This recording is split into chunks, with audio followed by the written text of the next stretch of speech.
Lorsque Dieu pardonne, il pardonne complètement. Il ne s'agit pas de savoir si péchés sont horribles.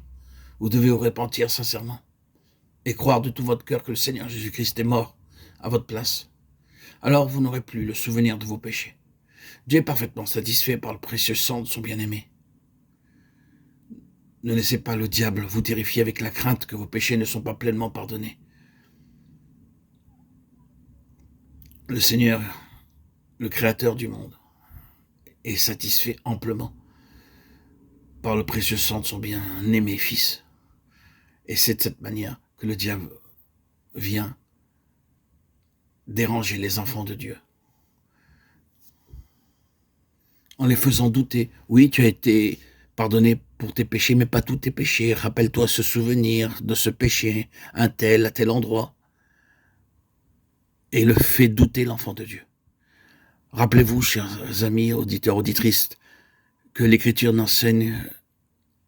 enseigne que si je me répands de mes péchés et crois au Seigneur Jésus-Christ, en croyant dans mon cœur qu'il est mort à ma place et ressuscité pour moi, alors mes péchés sont jetés derrière le dos de Dieu. Ils sont complètement effacés. Il n'en reste aucun souvenir. Ne vous laissez pas intimider et défaillir par le diable et ses arguments. Ils s'immiscent dans vos pensées pour vous tromper. Vos péchés sont jetés dans les profondeurs de la mer. Ils sont rejetés aussi loin que l'est éloigné, l'Est est éloigné de l'Ouest. C'est ce que l'Écriture affirme. Lisez le psaume 103, 12, Ésaïe 38, 17, Ésaïe 43, 25, Ésaïe 43, 22, Michée 7, 19, 1 Jean 1, 7. Le diable insistera pourtant. Maintenant tu es encore puni pour tel ou tel péché. Ne défaillez pas. Ayez confiance. Le diable veut votre chute.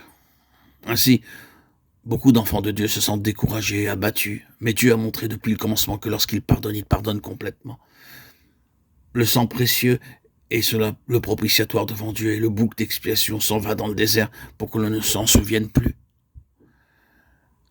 Souvenez-vous, avant que le sang ne soit aspergé, l'encens était brûlé devant le propitiatoire.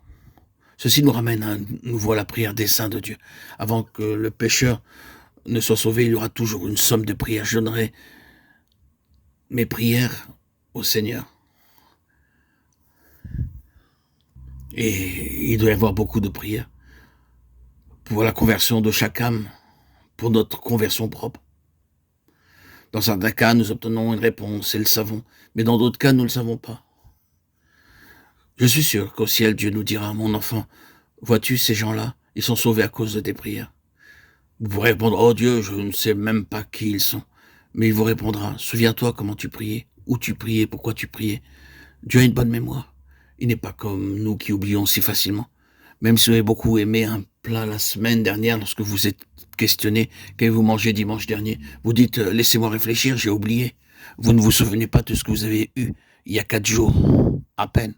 Voilà la mémoire humaine, pauvre mémoire humaine. Mais Dieu n'oublie rien.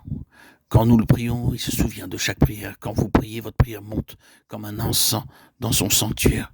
Et à travers vos prières, Dieu peut faire beaucoup. Élie était un homme sujet aux mêmes passions que nous. Il était simplement comme nous. Cependant, il avait la foi pour prier. Et Dieu fit de grandes choses à travers sa prière. Jacques 5, 17, 20. Aussi, ne dites pas que Dieu n'entend pas vos prières.